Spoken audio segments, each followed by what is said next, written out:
کے خلاف بات کرے اور اس کو نہ پکڑائے.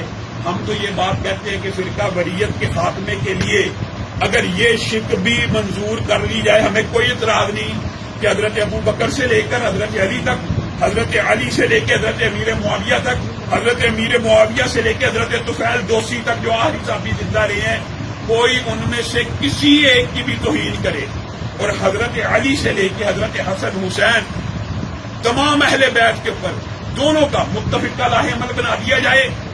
میں اہل سنت جماعتوں کا نمائندہ ہونے کی حیثیت سے آپ سب ذمہ داروں کی موجودگی میں یہ بات کرتا ہوں کہ کسی صحابی کی کوئی توہین کرے اس کی زبان کو کاٹ ڈالا جائے، ہمیں کوئی اعتراض نہیں. اسی طرح کوئی اہل بیت کی توہین کرے اس کی زبان کو بھی کاٹ ڈالا جائے، ہمیں کوئی اعتراض نہیں. جھگڑا ختم، لڑائی ختم.